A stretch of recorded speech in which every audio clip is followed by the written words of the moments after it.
tawa. Okay. O, hindi na kayo na dito. Mabilis, mabilis. Sabi mo, sa madala birthday to you. Doon naman kayo. Doon naman kayo. Happy birthday, happy birthday. Happy birthday to you. Wish. Maligayang bati. Maligayang. Doon na kayo. Maligayang.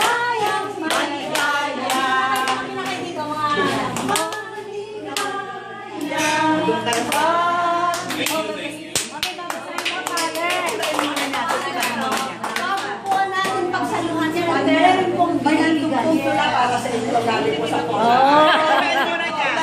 Pumarilit nila.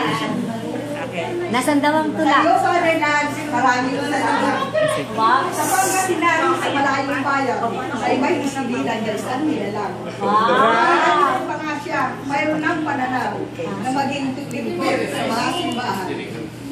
Hindi raw madali, mamuhay sa nayon. Ang tinutungkol ko, ang panahon ko. Naglalakad pa siya patungo sa school. Kasi noon naman, wala pang Ibinibidi. sa pagdadaga niya, pangarap na abot, sa takdang panahon, siya ay nagtapos. Malikha sa Diyos na kanya'y bumabali, madaling nakamtan ang ating natagumpay. Naging masaya siya doon sa Tagaytay. Mga kasama niya, kapwa mag-aaral. Ang kanyang tinirhan, isang dormitoryo, nasa paligid niya, mga misyoner. Hindi rin nagtagal at naordenahan. Bilang isang pare, siya ay tinanghal. Bukas palad niyang misyon ay tinanggap.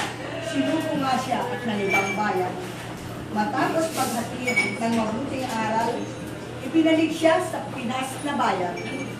Laking tuwa nga niya ng kanyang malaman, sa Pola pala siya doon nasay. Sarado ka dyan! Sa panahong dito, tuwa niya hindi mailarawan. Pati naman kami, mga taong bayan.